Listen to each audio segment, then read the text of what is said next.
बिस्मिल्लाहिर्रहमानिर्रहीम। अस्सलाम वालेकुम। प्रोग्राम सवाल जवाब के साथ मैं हूं आपका होस्ट सादा उस्मान ताहिर। नाज़रीन किराम, इमरान नियाजी पहले फौज के बारे में सुबह दोपहर शाम विर्द करता था, जिस तरह तस्बीह पढ़ी जाती है।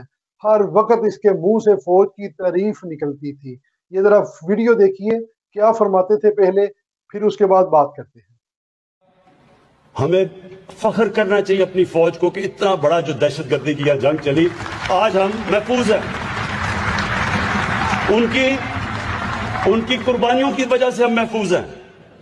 और ये पाकिस्तानी फौज के ऊपर ये जो उंगलियां उठा रहे हैं, मैं इनसे सवाल पूछता हूं कि मुझे क्यों नहीं कोई प्रॉब्लम, मुझे कोई पाकिस्तानी फौज से क्यों प्रॉब्लम नहीं है।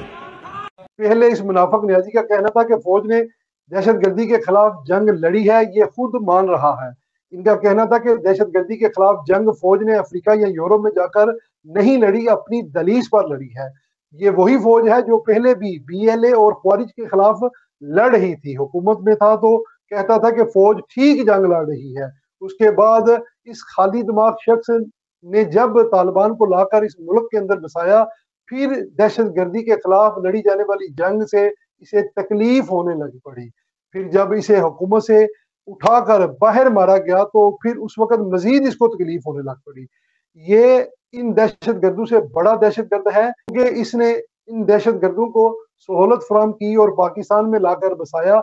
और आज आप देख लें कि कौमी सलामती कमेटी का जो इजलास हुआ है, उसके अंदर ये लोग जो नहीं शिरकत इन्होंने की, ये इसका वाज़ेह पैगाम है कि मैं तो दहशतगर्दों के साथ खड़ा हूँ, मैं तो इनको ला के बसाने वाला हूँ। तो कौम को अब समझ आना चाहिए और इसको कड़ी से कड़ी सजा देनी चाहिए।